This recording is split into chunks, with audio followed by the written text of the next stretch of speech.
नमस्कार, hot topic में आपका स्वागत है। मैं हूं अखिलेश शर्मा। राहुल गांधी की भारत जोड़ो यात्रा इन दिनों महाराष्ट्र में है और ये महाविकास आघाड़ी की एकता दिखाने का भी एक मौका बन चुका है। कल एनसीपी तो आज शिवसेना उद्धव के आदित्य ठाकरे इसमें शामिल हुए। आने वाले चुनाव को लेकर एक बड़ा संदेश देने की भी कोशिश है, एकजुटता दिखाने का भी प्रयास है। इसीलिए इस यात्रा को लेकर ज्यादा दिलचस्पी है।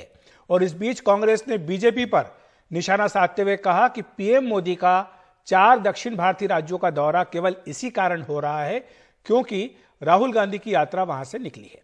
और आज आदित्य ठाकरे ने जिस तरह से शामिल हुए हैं राहुल गांधी के साथ, उसके बाद एनडीटीवी से बातचीत की और कहा कि ये 2 विचारधाराओं का मिलना है और इसे ही लोकतंत्र कहते हैं।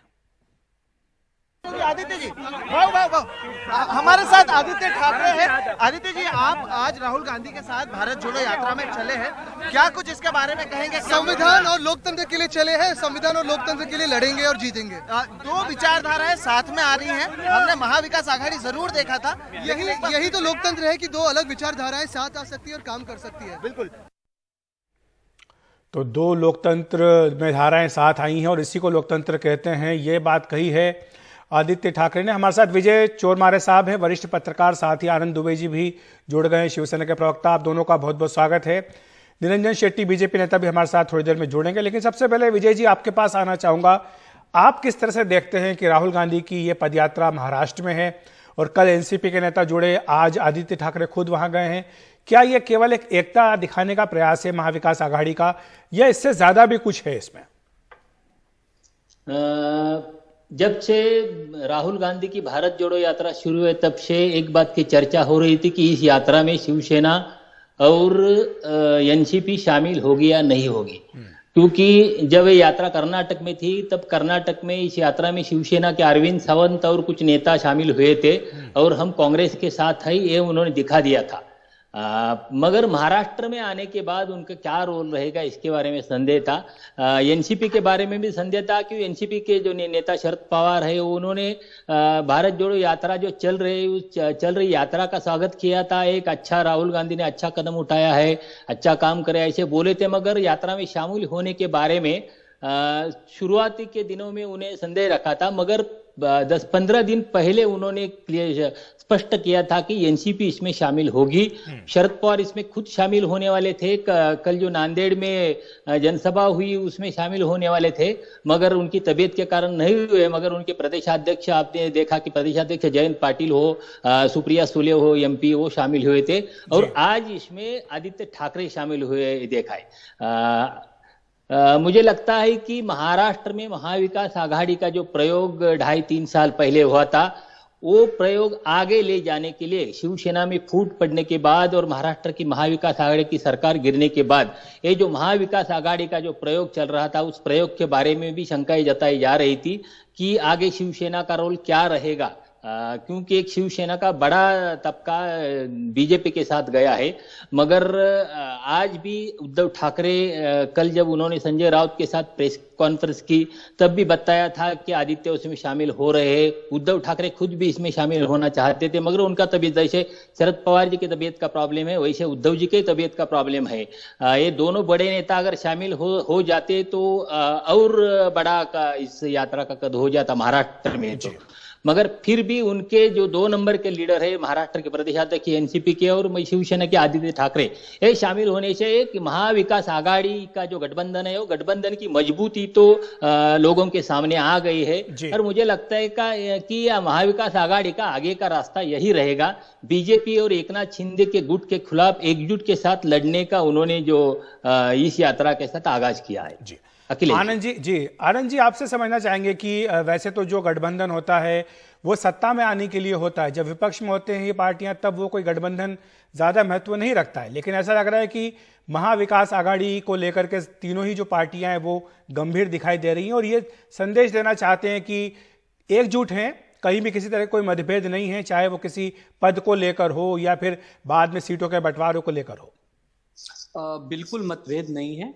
और जहां तक बात है राहुल गांधी जी की भारत जोड़ो यात्रा की, तो ये विशेषकर 2 विषयों पर आधारित है। एक तो संविधान बचाने की और दूसरा लोकतंत्र को मजबूत करने की। जिसकी आज देश में बहुत बड़ी आवश्यकता है। लोकतंत्र सचमुच खतरे में है, विपक्ष के ऊपर बहुत सारा दबाव है, एक तरफ सत्ता जा रही है, यह देश के आने वाले युवा पीढ़ी के लिए खतरे का विषय है। रही बात आदित्य ठाकरे जी के जुड़ने की, तो जैसा आप सब जानते हैं कि नांदेड़ के वरिष्ठ नेता पूर्व मुख्यमंत्री अशोक चौहान जी शुरू से न्योता देते आ रहे थे। नाना पटोले जी कह रहे थे कि हम सबको इसमें शामिल होना चाहिए, और उसी का प्रारूप है कि आज आदित्य ठाकरे जी ने उस न्योते को स्वीकारा है और राहुल गांधी जी के साथ पैदल यात्रा में जुड़े हैं।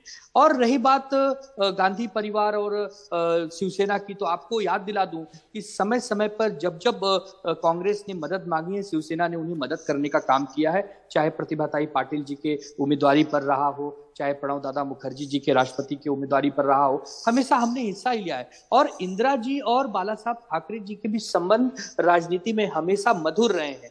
ये इस बात का परिचायक रहा है कि आप लोकतंत्र में राजनीति करने आए हैं तो आप कोई जानी दुश्मन नहीं होते हैं। आपकी विचारधाराएं अलग जरूर हो सकती हैं, लेकिन समय समय पर जब देश हित में काम करना है तो हम इकट्ठे भी आ सकते हैं। आज आदित्य ठाकरे जी ने एक संदेश दिया है देश में कि एक जमाने के धुर विरोधी रहे, एक जमाने के लोकतंत्र में दुश्मन रहे, दो दल कैसे देश जब बचाने की स्थिति होती है तो एक आ सकते हैं, लोकतंत्र की स्वस्थता के लिए, उत्तमता के लिए एक आ सकते हैं। ये मैसेज बहुत बड़ा मैसेज गया है। और चूंकि ये यात्रा महाराष्ट्र में चल रही है तो आदित्य ठाकरे जी का उसमें जाना स्वाभाविक है। हम महाविकास आघाड़ी के अंग तो हैं ही हैं, साथ ही महाराष्ट्र की 13 करोड़ जनता के प्रति भी हम संवेदनशील हैं। तो राहुल गांधी जी और आदित्य ठाकरे जी यदि साथ चल रहे हैं तो मैं समझता हूं कि ये आने वाले समय में महाराष्ट्र के लिए भी और भारत के लोकतंत्र के लिए भी हितकारी ही होगा। निरंजन जी भी हमारे साथ जुड़ गए। निरंजन जी, आपका स्वागत है एनडीटीवी इंडिया पर। आपसे यही समझना चाहेंगे कि जिस तरह से आज आदित्य ठाकरे गए हैं राहुल गांधी की यात्रा में, हम उनको सुन भी रहे थे, वो कह रहे थे कि ये जो यात्रा है ये देश के संविधान को बचाने के लिए है, और लोकतंत्र का मतलब यही होता है कि अलग अलग विचारधारा के जो लोग हैं वो एक साथ आएँ। तो आप किस तरह से देखते हैं, क्या इसे एक चुनौती मानते हैं कि महाविकास आघाड़ी विपक्ष में जाने के बावजूद उसकी जो एकता है वो बनी हुई है?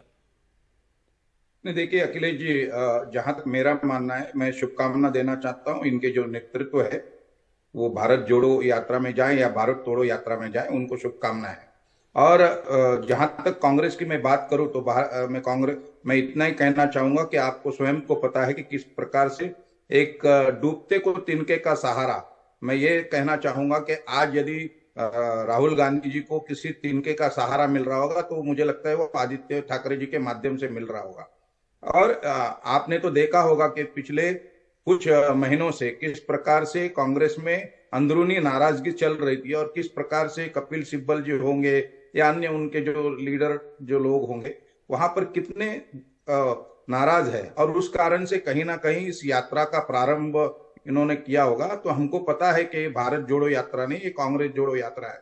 लोग, आपने देखा होगा कि जहां जहां ये जाते हैं, मैं तो और शुभकामना देता हूं, जितने राज्य में वो जाएंगे तो उतने वहां पर भारतीय जनता पार्टी में लोग शामिल हो रहे हैं। तो ये भी आपने देखा होगा। और खास करके आज आपने ये भी देख रहे कि जो महत्व का उनका जो यहाँ पर गुजरात का चुनाव है वहां पर तो जा ही नहीं रहे। जी विजय जी, आप किस तरह से देखते हैं, क्योंकि वो कह रहे हैं कि राहुल गांधी को तो डूबते का तिनके का सहारा होता है, इसी तरह से आदित्य ठाकरे ने एक तरह से यात्रा में शामिल होकर सहारा दिया है। और जो दूसरा प्रश्न उठा रहे हैं निरंजन जी, कह रहे हैं कि जहां चुनाव हैं वहां तो जान ही रहे हैं, हिमाचल प्रदेश में कल सुबह वोटिंग है 8 बजे से। हिमाचल प्रदेश में इस बार राहुल गांधी गए नहीं, प्रियंका गांधी की सिर्फ एक रैली हुई है और सोनिया गांधी इस बार गई नहीं है वहां पर। मुझे लगता है ठीक है, निरंजन जी की अपनी राय होगी, उनकी पार्टी की राय होगी, वो यही कहेंगे, मगर डूबते को तिनके का सहारा, ये इससे मैं सहमत नहीं हूं। क्योंकि राहुल गांधी ने जो भारत जोड़ो यात्रा निकाली है वो महाराष्ट्र में आ रहे हैं, महाराष्ट्र में चल रहे हैं, वो अपने बलबूते पे, कांग्रेस के बलबूते पे निकाल रहे हैं। उन्होंने कोई ऐसा नहीं सोच के नहीं निकाली कि महाराष्ट्र में आने के बाद अपन को एनसीपी का समर्थन मिलेगा, शिवसेना का समर्थन मिलेगा। उनके नेताओं ने महाविकास आघाड़ी है महाराष्ट्र में, इसलिए शुरू में शरद पवार जी को, उद्धव ठाकरे जी को न्योता दिया था, ये बात सही है, मगर उनके भरोसे पर यात्रा निकाले ऐसा नहीं रह सकता। राहुल गांधी की भारत जोड़ो यात्रा को शुरू से ही, जब एनसीपी और शिवसेना उसमें शामिल 2 दिन के बाद हुई, मगर उससे पहले भी महाराष्ट्र में बहुत बड़ा समर्थन मिलता रहा है। मिल रहा है, और मुझे लगता है आगे भी महाराष्ट्र में समर्थन मिल रहा है। ये डुबके को तिनके का सहारा, इससे मैं सहमत नहीं हूँ। आनंद जी, आप कुछ कहना चाहते हैं? अखिलेश जी, मैं कहना चाहता हूं कि डूबते को तिनके का सहारा, ये कहावत उसलिए कही जाती है कि जब आप संघर्ष कर रहे होते हैं तो आपका आत्मविश्वास और बढ़े, आत्मविश्वास गिरे नहीं। तो यदि राहुल गांधी जी का आत्मविश्वास इस समय आदित्य ठाकरे बन रहे हैं, तो इसमें भारतीय जनता पार्टी को तकलीफ होने की तो मैं कोई गुंजाइश नहीं समझता। ये तो आपको कॉम्प्लीमेंट दे रहे हैं एक्चुअली, ये बोल करके आपको कॉम्प्लीमेंट दे रहे हैं। आनंद जी, मैंने तो पहले ही शुभकामना दी। हम तो चाहते हैं कि भारत जोड़ो जिस प्रकार से यात्रा अन्य शहरों में और जिलाओं में या राज्यों में जा रही है तो जाते रहे। बहुत से लोग भारतीय जनता पार्टी में भी शामिल हो रहे हैं। तिनका जोड़ के भी एक बहुत बड़ी महाशक्ति बनती है निरंजन भाई, ये मत भूलिए। तो कभी कभी तिनका भी डूबने वाले को बचा लेता है। तो तिनका अगर आंख में जाता है तो कष्ट भी दे देता है। मैंने तो पहले शुभकामना दे दीजिए आनंद जी। मैं ये कह रहा हूं कि दोनों जन एक दूसरे को देख सकते हैं कि तिनके को जो सहारा है, मैंने इससे कहा कि डूबते एक और यहाँ पर महाराष्ट्र में जिस प्रकार से शिवसेना की खस्ता हालत देखते हुए, तो दोनों एक दूसरे को अपने ओर से कहीं ना कहीं सहारा देने का प्रयास कर रहे हैं। यही मैं कहना चाहता हूं इस माध्यम नहीं, आप बिल्कुल सही कह रहे हैं, लेकिन हर समय हर स्थिति पर राजनीति एक जैसी नहीं होती है। आपने उदाहरण देके हमारे ऊपर कटाक्ष जरूर किया है, लेकिन मैं आपको बताता हूं कि यही तिनका एक दिन महासागर बन के, सुनामी बन के विरोधियों पर भारी भी पड़ेगा। ये भी महाराष्ट्र की जनता देखी। निरंजन जी, मेरे पास समय बिल्कुल समाप्त हो रहा है। जाते जाते आप अगर जवाब देना चाहें, क्योंकि कांग्रेस पार्टी ये भी कह रही है कि जो पीएम मोदी का 2 दिन का 4 दक्षिण भारतीय राज्यों का दौरा है वो केवल इसलिए हो रहा है क्योंकि राहुल गांधी की यात्रा वहां से निकली है। निश्चित देखिए, आप अखिलेश जी देखेंगे कि आज यदि दक्षिण भारत में जहां पर भी प्रधानमंत्री नरेंद्र मोदी जी का दौरा हो रहा है, तो वहां पर केम्पेगौड़ा जैसा अंतरराष्ट्रीय स्तर के जो एयरपोर्ट्स है वो बनाए गए, और पिछले 4-5 वर्षों से ये मांग थी। और वहां पर वंदे भारत की आज उनकी जो तमिलनाडु से जोड़ने की परियोजना का भी आज उन्होंने शुभारंभ किया। तो इसी प्रकार से ये श्रृंखला है, और देश के प्रधानमंत्री ने इस प्रकार से उनकी प्लानिंग, आपको पता है कि प्रधानमंत्री का समय इस प्रकार से होता है कि वो बहुत पहले ही निश्चित किया होता है। तो भारत छोड़ो जिस प्रकार से जब भी उन्होंने प्रारंभ किया होगा, उसके पहले से ये शायद यात्राएं और ये सब प्लानिंग सभी तैयार हुई होंगे। तो इसको यहाँ से जोड़कर ना देखा जाए। मैं सिर्फ मेरे मित्र आनंद जी को कहना चाहता हूँ कि कुछ सालों पहले वो हमारे साथ भी रहे। हमने भी रथ यात्रा निकली और एकता यात्रा भी निकली। हम लोग कश्मीर में गए, झंडा लहराए, राम जन्मभूमि का आंदोलन भी निभाया। तो हमारा जो लक्ष्य था वो लोगों को जोड़ने का, लेकिन अब रास्ते अलग अलग हो चुके हैं जी। जिस प्रकार से राहुल जी एक वक्तव्य कर रहे हैं कि देश में इस प्रकार का मतलब देश में आपस में जो लड़ाई चल रही, अब देखिए 2014 माफी चाहता हूं निरंजन जी, मेरे पास समय समाप्त हो गया है। बहुत बहुत शुक्रिया आपका हमारे साथ जुड़ने के लिए, विस्तार से बताने के लिए। आनंद जी और विजय जी, आपका भी धन्यवाद। हॉट टॉपिक में वक्त एक ब्रेक का।